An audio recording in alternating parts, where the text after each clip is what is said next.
All right. What is going on, everybody? My name is Pete, but you probably already knew that. But in case you didn't, you guys are watching the one and only Paid to Drive and Pay to Drive vlogs. That's right, everybody. Day number 1207 coming at you. If you are a delivery driver for apps like GrubHub, DoorDash, Postmates, Uber Eats, or any of the others, you should definitely be subscribed to this channel with all notifications turned on, everybody. That is correct. Hit that red subscribe button down below. And of course, let's see if we can get 200 likes, 200 big ones on this video. So hit that like button down below. Did you do it? You didn't do it. It's all right. Maybe do it at the end, all right? So big shout out to Brian Middleton for sharing this. And he spells his name B-R-Y-O-N. So everybody say thank you to Brian. Seriously, say thank you to him. He's a nice guy. So check this out. Haven't seen this before about fraud. Flushing small business owner takes action against DoorDash over fraud allegation. Flushing small business owner David Liu is sounding the alarm on DoorDash's business practices after the food delivery platform terminated his merchant account for alleged fraudulent activity. We figure if DoorDash is doing this to us, and we're just a small shop in Queens, they can be doing this to anyone, said Eric Lung, Liu's business partner. There's other businesses that could be going through the exact same situation. But the owner's first language is not English, or they don't know how to navigate these legal processes or report to news stations. Liu, the owner of A Crepe, located at 4235 Main Street, had to temporarily close his shop due to a family emergency and won't be able to reopen until early March.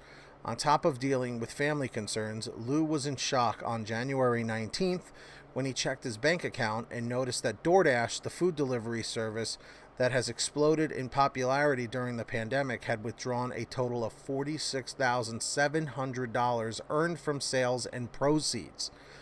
Let me repeat that. $46,700. That's no joke.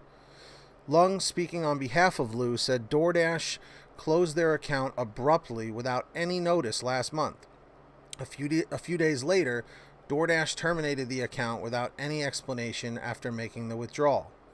It sounds automated, which is crazy for that kind of amount of money. All within one day without warning. After that occurred, we were really confused, Lung said. This is literally months and months of revenue. We have rent bills and other expenses to pay, and we can't afford to without this money. According to Lung, DoorDash had access to their account number. The company did an automated clearinghouse or ACH transfer to pull funds from the account. The business partners were able to recover $32,000 after disputing with Bank of America and filled out an affidavit stating that an unauthorized ACH debit transaction. The bank did what they could, Lung said, but could not recover around $14,000. The remaining funds were still withheld by DoorDash. Lung said DoorDash withheld their last week of sales, $4,865, under the premise and allegation that its merchant account had committed fraud. The support staff was not truthful or honest when they stated that the payment was sent.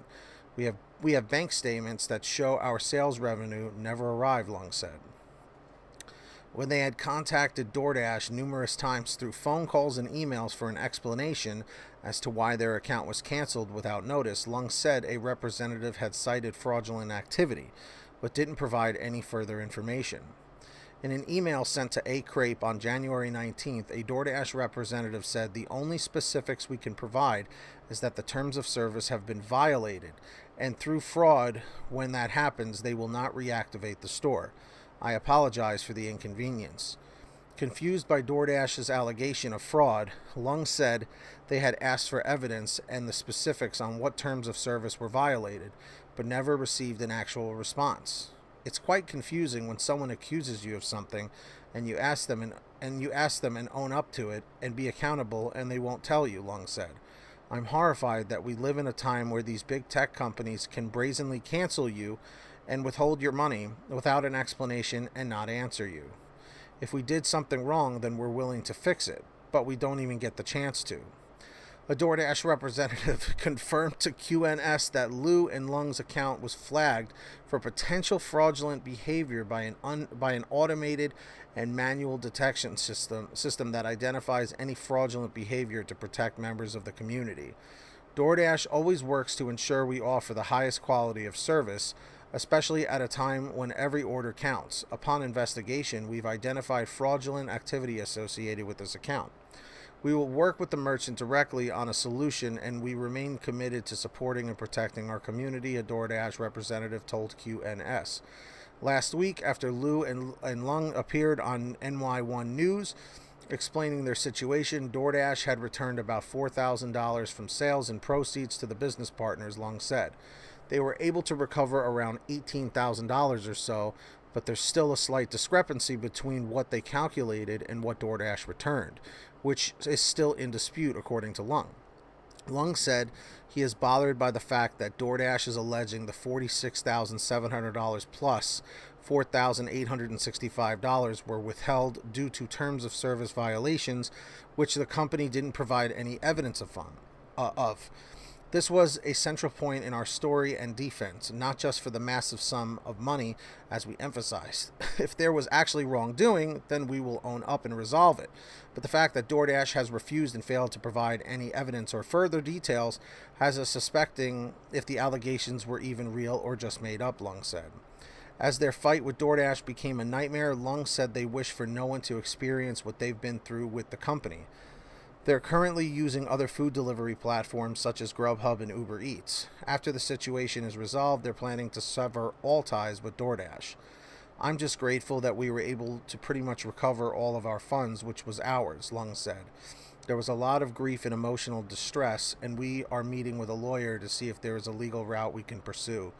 Lung's message to all small business owners: don't be afraid to speak up. If we can do it, then anyone can do it. I just want people to stand up for what is right, and that's all for the power of the community. We will stand together for what's right and tell those big companies we're not going to get bullied, Lung said. I know that was a long article. I'll put it down below. But this is some really disheartening stuff, guys. And if, again, don't quote me on this. I'm just making an assumption. It's my opinion. It's my theory here. What it sounds like is because so much fraud has been going on, like the customers that are claiming they never got their food, or also what customers are doing is saying like they never got part of the order, even if they did. So then that falls back on the restaurants, saying, well, you know what, this person wants their money back because you forgot half their order, blah, blah, blah, blah. So maybe they're thinking like the restaurant is committing fraud, and violating the terms of service because they're withholding food and they're saying that they actually delivered it, So if that's the case, shame on DoorDash, seriously, because they always side with the damn customer. They got to cut that crap out. Again, this is just my thoughts based on the experience from what I've seen. That's some real BS, guys. That's what you call some real BS. Seriously. So you heard my thoughts. What are your thoughts on this whole thing? Put them in the comments section down below. Something's got to be done. The fraud is getting out of control, and now it's affecting the restaurants. It's right there, black and white, guys. Check the article out for yourself if you don't believe me. But seriously, on another note, I do want to say thank you to all the people who support this channel every month on patreon.com/PaidToDrive. If you want to sign up, links in the description or in the pinned top comment.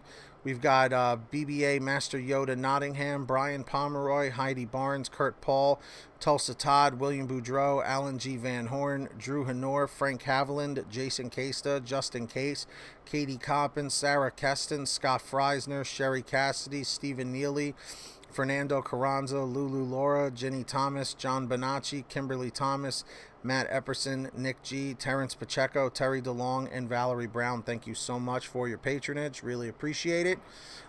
If you heard your name called, say, hey, Pete, I heard my name. If you didn't hear your name, you got to sign up. Links down below.